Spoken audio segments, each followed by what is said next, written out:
Teresa huddled fearfully in the corner of the bed and cried, unable to cope with another fit of hysteria. Every time Frederick looked at her like that, with his eyes glassy with anger, she knew a blow would follow, and she shook with terror and despair. "Frederick, I can't take it any more. You've locked me in the apartment like a prisoner, and you're using me as a thing," sobbed the girl. "I think I've already explained everything to you," he muttered, and moved closer to the girl, noting with pleasure the fear in her eyes. "I can't leave my wife, or I'll lose her millions. I'm with you, or is that not enough for you?" he whispered threateningly, grabbing Teresa painfully by the chin. The girl shook her head, and Frederick, feeling the pleasure of his power and control, smirked smugly. Then he walked out and locked the front door. Teresa felt relieved, but living in a locked apartment, waiting for a lover who would one day just kill her in a fit of rage, became unbearable. It all began 2 years ago, when Frederick looked into the cafe where Teresa was a waitress. He was 20 years older than her, but being a respectable man, he easily seduced the young beauty. A little attention, gifts, flowers, and Teresa just lost her head. Only 6 months later, Frederick informed her that he had a wife and that he would never leave her, as she was rich. Teresa made a scandal, and that's when he hit her for the first time. Teresa forgave everything, thereby dragging herself into a long, difficult relationship with the tyrant. He threatened her so much that for a long time she was afraid to even think about leaving him.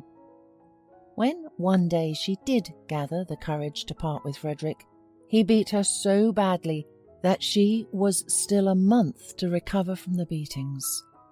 Frederick threatened her that he had connections everywhere, and that if she dared to run away again, he would find out right away, and she would be in trouble.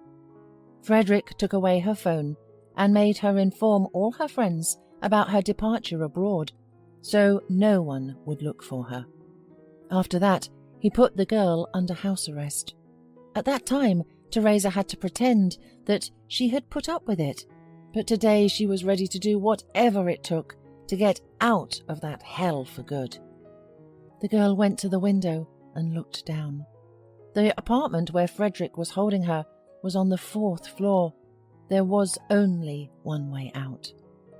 Teresa gathered all the sheets in the house and made a rope, but it was only enough to reach the middle of the 2nd floor. "Well, then I'll have to jump. It's now or never," she thought, and began to go down. 2 years had passed. Teresa cleared the last table and looked at her watch. Today was the anniversary of her and Owen's first meeting, and he had invited her to the restaurant to celebrate. At the thought that Owen might propose to her tonight, Teresa's heart raced, and she sat down for a few minutes to calm down and get her thoughts in order.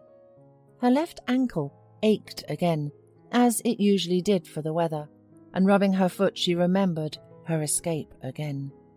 Teresa had hurt her ankle the night she had escaped from the apartment, but despite the intense pain, she had managed to get to her friend, whom Frederick didn't know about.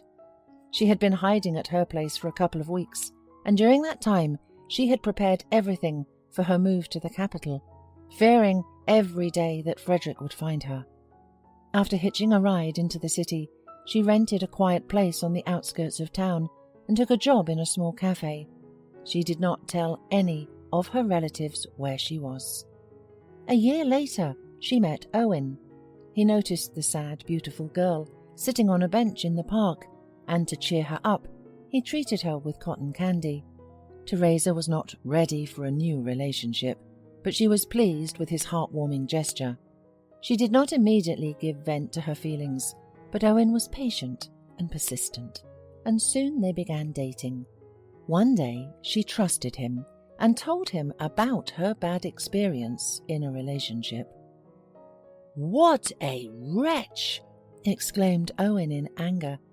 How can it be possible to beat a woman? And how dare he lock you in an apartment? I'm happy that it's all over and grateful to God for meeting you, smiled Teresa and hugged the man. And so today was exactly 1 year since they had met, and Owen, as Teresa had expected, proposed to her. After the cruel and despotic Frederick, Owen, who surrounded the girl with care and attention, was for Teresa the best man on earth. Of course she said yes, and a delighted Owen informed her that his mother, who had been waiting a long time to meet his son's sweetheart, was flying in tomorrow. Teresa, my son told me so much about you that I couldn't wait to meet you. Mrs. Morris grinned as they were sitting in a restaurant the next day. You're really not only beautiful, but you're intelligent. Teresa blushed. It's a pleasure to meet you too. I'm sorry your husband couldn't come, replied Teresa, and for a moment she thought the woman grew dark at those words. But she quickly pulled herself together. Yes, he's busy as usual, she said, and looked hopefully at her son, as if looking for his support. Owen frowned, and Teresa noticed that the subject made him uncomfortable. Mum, we're not going to adjust to him. The wedding is soon. He will be able to get acquainted with Teresa there. It is not necessary, Owen replied, and changed the subject of the conversation. When he accompanied his mother to the airport, she told him that she really liked Teresa. Mrs. Morris noticed at once that Teresa was smart, well-mannered, and sensitive. She was especially impressed by her knowledge of modern art. Owen was flattered and told her that Teresa really did come from a very nice but modest family. And he also planned to pay for Teresa's education at the Art Academy. This news made Mrs. Morris happy, and she wished her son good luck.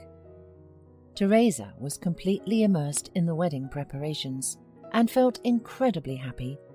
Owen tried to do everything so that his bride would have the most amazing dress, an incredibly beautiful cake, and a celebration in one of the best restaurants in the city. Do we have enough money, Owen? Asked Teresa worriedly. This whole thing with the wedding costs some crazy money. It seems to me that you went into debt to do all this for me. Wouldn't it have been better to have a more modest wedding? That's why I loved you. You were never interested in my finances, he said cheerfully, and kissed the girl gently on the nose. Owen, I'm not kidding. Why such a luxury? Let's celebrate quietly. What about the cafe where I work? Teresa, I thought we agreed that you would quit your job and go into education. I did not tell you, but I grew up in a very well-off family, and my mother will not forgive me if the wedding will be modest, Owen replied and smiled. Teresa looked at Owen in surprise. She couldn't believe that it turned out that she had been dating a rich man all this time.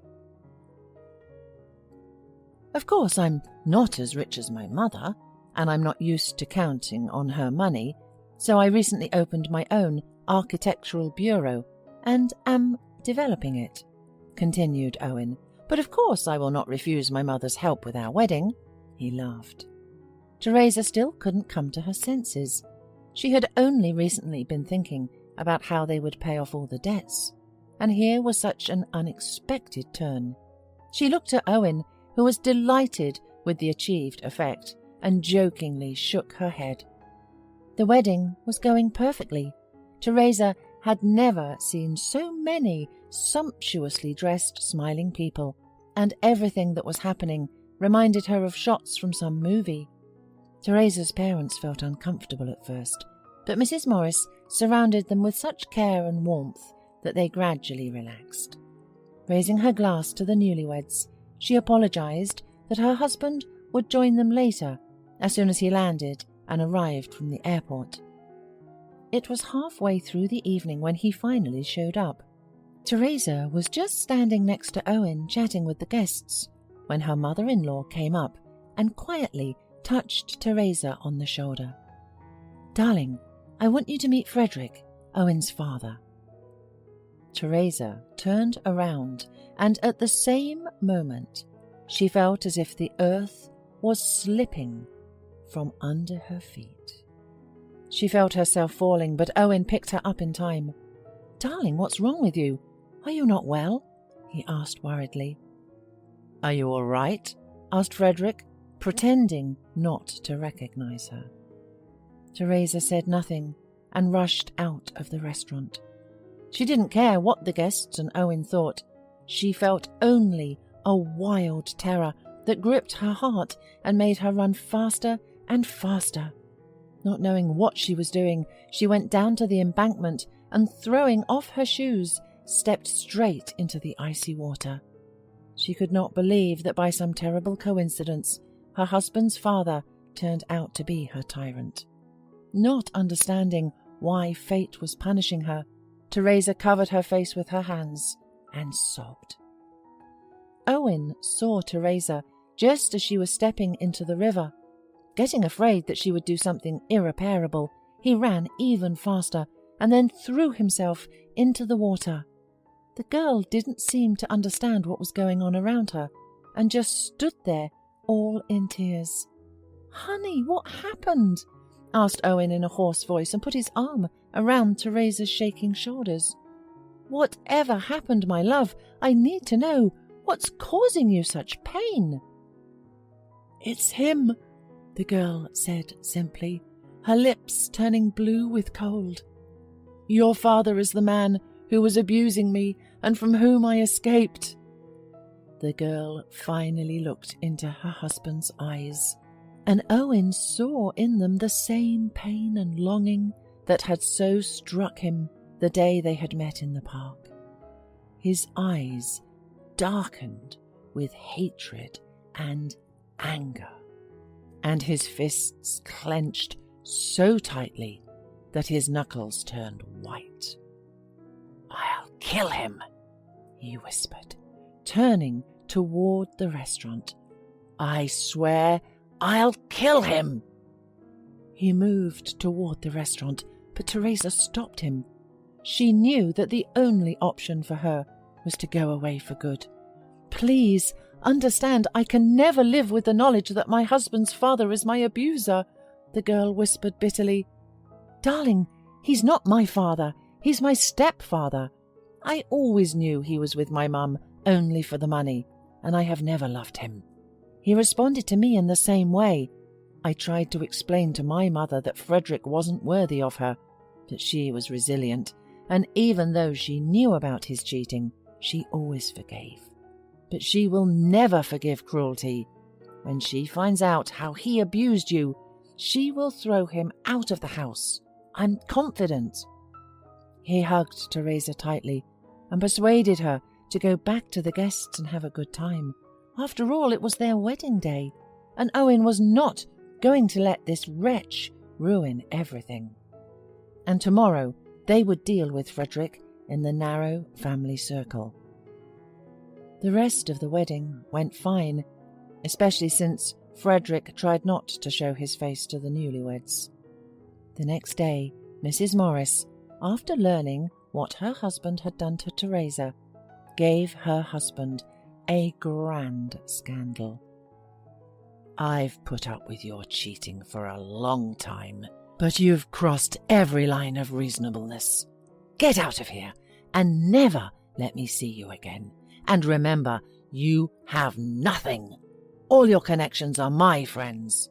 From now on, you won't be welcome in any decent house, so the farther away you are, the better for you.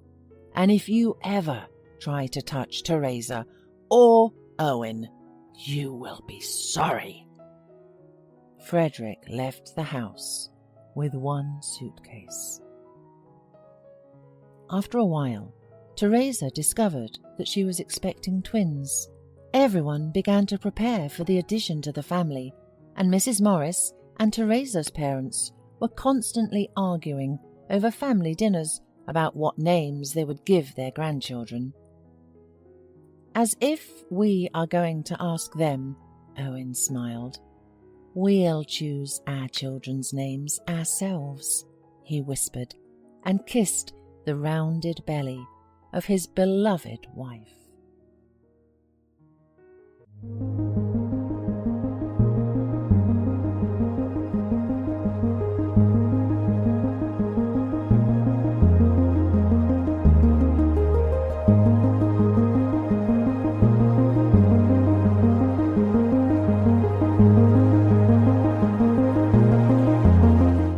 right, everyone's presentations are done, Nick, the manager, said as he tried to move the discussion forward. Excuse me, I haven't. I recently found out something. Nick interrupted me and began to speak. There's apparently someone in this department who didn't graduate high school and is just a part-timer. Meetings should be for employees only. Absolutely right. His lackey, Mike, of course, agreed with Nick. I'm leaving. After leaving the meeting room, I started to shut down my computer. I noticed that an email had arrived, not in my personal inbox, but in the company's shared email.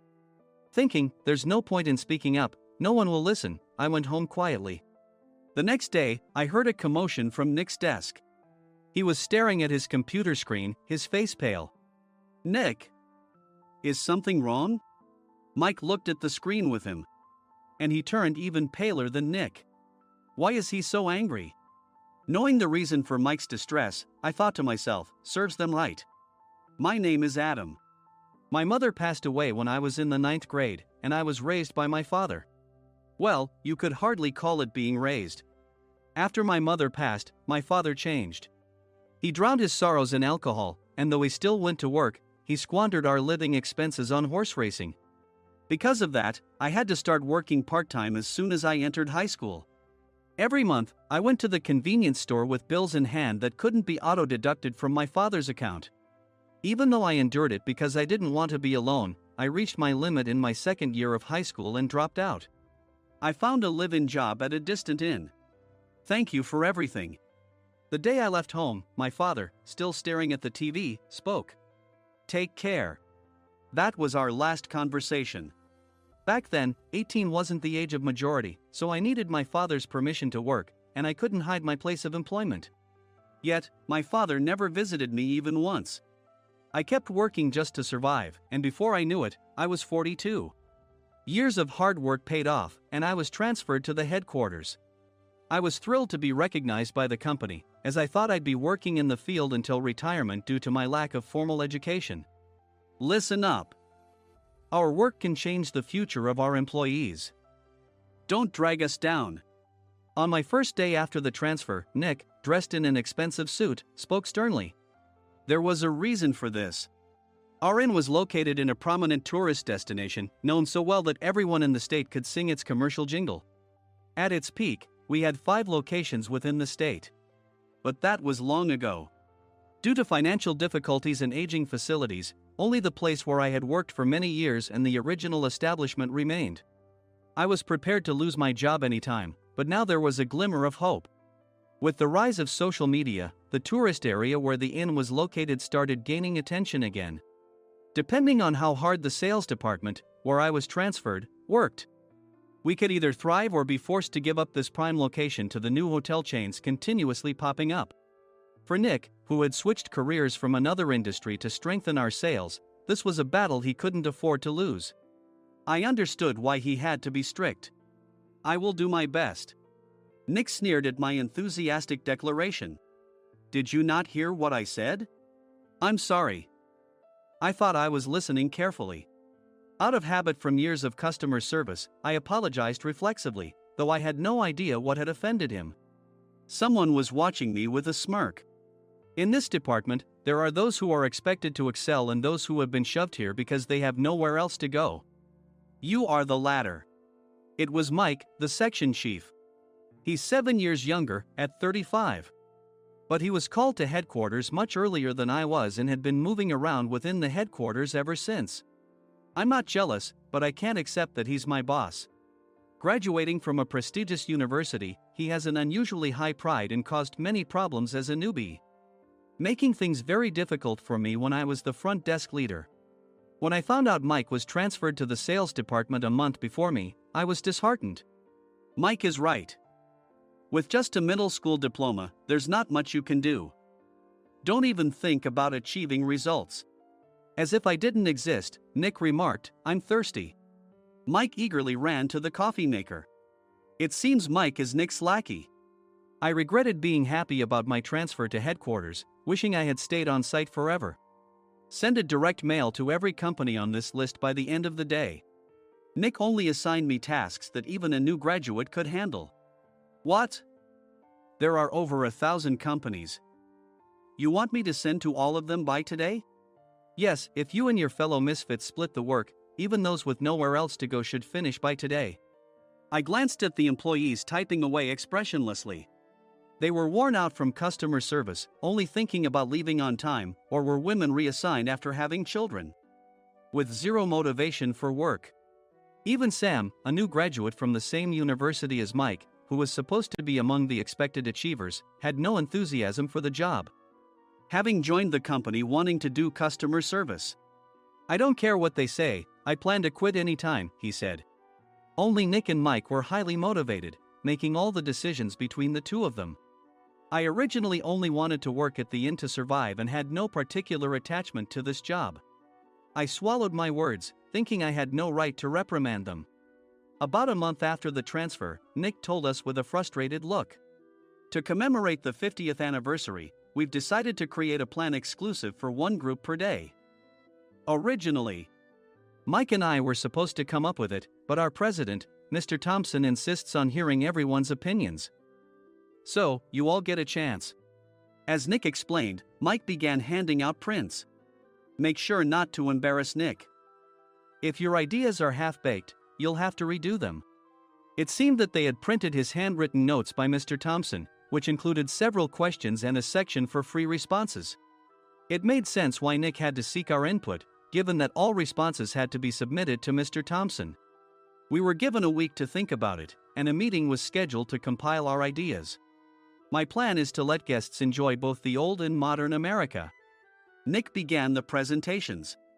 Guests would watch a master confectioner at a nearby traditional sweet shop make sweets in front of them. The welcome drink would be premium tea in a bottle. Nick's plan was certainly attractive. After his presentation, Nick called on us to present in the order we were seated. Just as I stood up for my turn. All right, everyone's presentations are done. Excuse me, I haven't. I recently found out something. Nick interrupted me. There's someone in this department who didn't graduate high school and is just a part-timer. He was likely talking about me. I joined the company as a part-timer and was made a full-time employee when I turned 20. That was 20 years ago, so Nick and Mike probably had no chance to know until recently. Meetings should be for employees only. Absolutely right. After that, Nick kept creating opportunities to solicit everyone's opinions, purposefully excluding me from speaking. The meeting unexpectedly heated up and went past the scheduled end time.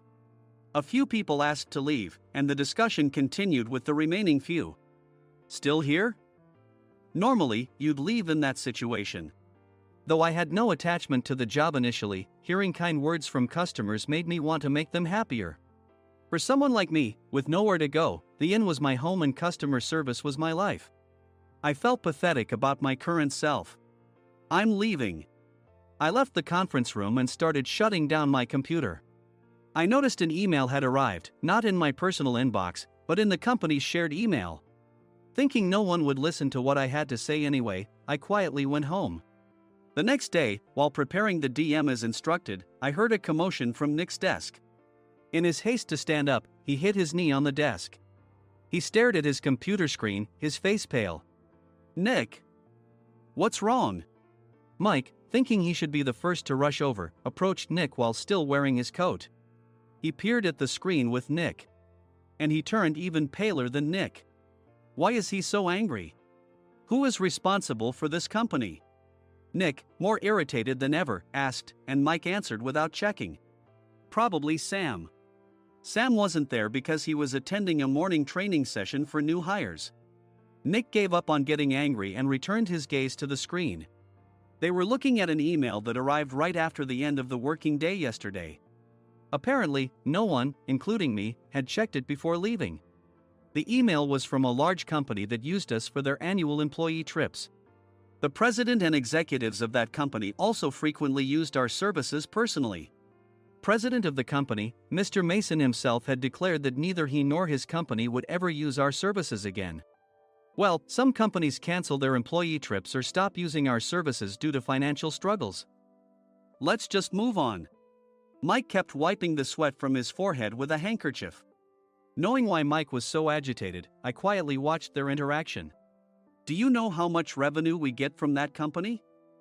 We can find other guests to fill the rooms, but we'll lose the banquet costs, gift shop revenue, rental car fees, and more. Moreover, the gifts were supposed to be prepared by the traditional confectionery shop involved in Nick's proposed plan. If it's known that we incurred such a huge loss at this critical time, Nick's position in the company would be jeopardized. Nick took a deep breath, seemingly trying to calm himself. All right, Mike. Go to New York right now and apologize to Mr. Mason. What? You're coming with me, right? I have urgent work to do. I trust you, which is why I'm entrusting this to you. Please. Mike, believing Nick's sincerity, agreed with a determined look on his face, saying, yes. That's Nick for you. Even if Mike went to apologize, Nick would shift all the blame onto him if the client didn't change their mind. Well, it was Mike's fault to begin with, so it served him right. About 3 hours later, Sam answered a call from somewhere and repeatedly apologized, saying, I'm very sorry. Everyone watched to see what was happening. After ending the call, he informed Nick with a weary tone. When Mike arrived at the client's company, he only made things worse, further infuriating Mr. Mason. He was demanding, get his boss here immediately. It was no wonder Sam was exhausted, dealing with such a call right after returning from training. What is that idiot doing? All right, Adam, you're coming with me. If sacrificing Mike didn't work, then I must be next. Normally, I'd want to refuse at all costs, but I saw an opportunity in this situation. If I can be of assistance, I'd be happy to join you. I obediently followed Nick, and we flew to New York. When we introduced ourselves at the reception, it became clear how serious the situation was, as the receptionist personally escorted us to the president's office. Angry voices leaked through the door, making both Nick and me uneasy. Excuse me. I'm Nick, the supervisor. I understand my subordinate has caused you trouble, and I deeply apologize. Nick, with his experience in the corporate world, knew enough to offer an apology before excuses. However, his customer service skills left much to be desired. I sighed as I saw Mike trembling like a small dog in the corner of the room. What kind of training are you giving your subordinates? Mr. Mason glared at Nick with a red face. The intensity of his gaze made even Nick take a step back. Regrettably, I joined this company only 2 years ago and was unaware of Mike's issues. I should have identified his shortcomings sooner. Indeed. I should have realized sooner. No sensible person would come to apologize and then give a lengthy presentation on the drawbacks of not using their inn. Nick froze, his mouth slightly open. Suspecting the worst, I picked up the documents that had fallen to the floor. It seemed Mike hastily prepared these documents on the plane, listing the disadvantages. Disadvantage 1: if you change the venue for the company trip, employees might suspect it's for cost-cutting reasons, leading to a negative impression. Reading it aloud half-jokingly, Nick snatched the papers from my hand and checked the contents with a furious expression. Among the stack of documents was a receipt from a nearby convenience store's copy machine. I felt a pang of dread, hoping he hadn't shown the receipt as well. What do you think he said when I asked what kind of nerve he had to do this? I'm very sorry. Faced with the dire situation, Nick must have thought there was nothing left to do but apologize. In a voice smaller than I'd ever heard from him, he uttered words of apology. He said, I'm a Harvard graduate. I don't believe I said anything wrong. Mike, what have you done? Forgetting his plan to pin the blame on Mike, Nick yelled loudly, even in front of Mr. Mason. I didn't do anything wrong. You're still saying that? Look at him. Mike pointed at me with a shaking hand. I was assigned to headquarters in my 20s and now I'm a section chief. This guy only made it to headquarters at 42. Everything I've done proves I was right. So why are we losing the contract? Having said his piece, Mike collapsed to the floor. Of course. You were sent there because you had nowhere else to go. Mike never expected to hear such words from someone he looked down upon. He lunged at me, and Nick hurriedly stepped in to stop him. Mr. Thompson told me Mike is a quick thinker, and to take good care of him. There's no way he was pushed aside. Don't make things worse here. He didn't say quick thinker, he said only quick-witted, didn't he? I don't remember that part. I recalled the many troubles Mike caused when he was a newbie. When Mike was on the front line, his pride was so high that he never apologized to customers. Customer service, especially in our job, doesn't work alone. It brings both good and bad situations. If the front staff or housekeepers made mistakes, or the cleaning company didn't properly clean a room, one had to apologize to the customers regardless of personal fault. Mike, in such situations, would never apologize, insisting he wasn't at fault. This often angered customers, and as the front desk leader, I frequently had to apologize on his behalf. He caused complaints and disrupted operations, which is why he was quickly moved to headquarters. In departments where he didn't interact directly with customers, his quick thinking was beneficial and things went well. But it seemed his flaws were starting to show. Corporate reservations are supposed to be entered into the system by the sales representative. But a quick check yesterday revealed that more than 10 items were missing from the client's reservation. The handover document clearly stated what needed to be prepared. Why didn't you enter it into the system? Why do we have to give them special treatment? Filling rooms near the banquet hall, setting up all the food in advance. Specifying the brand of wine, they're too demanding. No wonder he always angered customers, I thought, feeling a headache coming on. Grouping them in rooms near the banquet hall is for our benefit too. It makes it easier for the staff to set up beds and serve breakfast since everyone's schedule is synchronized.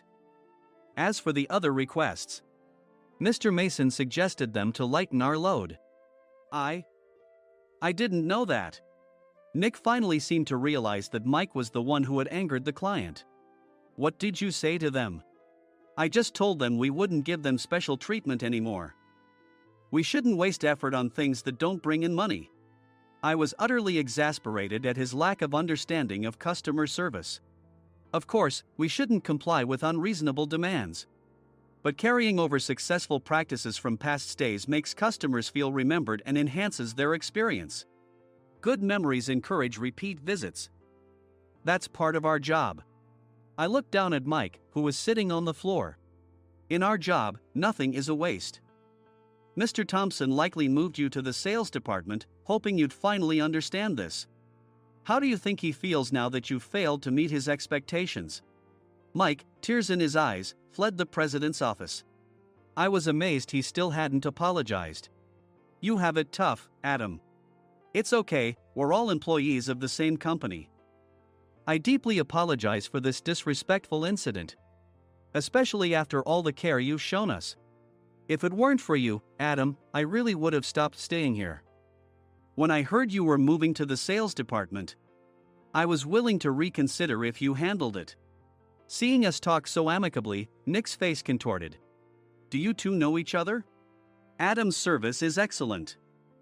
I always requested him specifically. Normally, we don't accept specific staff requests, but we made an exception for Mr. Mason, adjusting my shifts accordingly. He had personally stayed at our hotel just before my transfer, and during casual conversation, I mentioned, I'm moving to the sales department soon. If I hadn't told him then, things could have been much worse. Please continue to take care of us. I look forward to it. On the return flight, Nick awkwardly offered me a can of beer. It's still working hours. Of course, I had no intention of forgiving him for a single beer. Nick might try to pin everything on Mike and avoid any consequences. While pondering this, a startling fact came to light. Nick, the tea bottles for the plan have arrived. I handed Nick a bottle labeled with our inn's name. They look good. What are you talking about? These are plastic bottles. I had assumed we would use the trendy, high-end bottling tea. But what arrived were ordinary plastic bottles of tea with customized labels. The only unique aspect was the label, which had the inn's name, making it look customized. Upon further investigation, I discovered that a substantial amount of money was set to be paid to the tea company. It was priced like bottling tea. Does this plastic bottle really cost $100 each? The tea inside is specially blended for us. The extra cost is for that. Wouldn't it be better to use another tea company?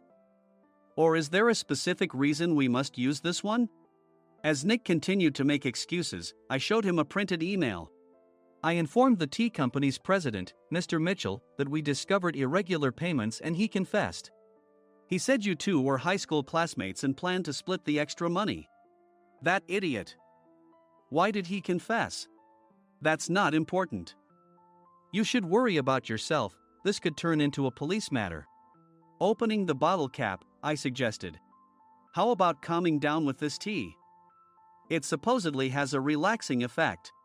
Nick drank the tea frantically. In the following days, decisions were made about their fates. Mike was reassigned to the General Affairs Department, with no chance of transfer or promotion, as per Mr. Thompson's orders. As for Nick, since the payment to the tea company hadn't yet been made, he narrowly avoided legal trouble. Instead, he was encouraged to leave the company, and to avoid further complications, Nick submitted his resignation. Rumor has it that connections between HR departments have made it difficult for him to find new employment. Even though it was good to have those two gone, something unexpected happened in the sales department. Everyone became motivated and united in refining the 50th anniversary plan. In the end, my plan was adopted. We collaborated with the Tourist Information Center to provide personalized guides. The plan, tailored to the number of guests, was truly special for the 50th anniversary. Hey, is Adam's family coming to stay? I immediately booked that special plan for my family. Sam noticed it on the reservation list and quickly picked up on it. Yes, I'm inviting my father. That's great. I might invite my parents too. I lacked the courage to face my father just as Adam. But here, with the confidence Mr. Mason praised, I felt ready. The 50th anniversary plan was a perfect opportunity to reconnect with my father. I hoped to bring back the days when we could laugh together as we once did.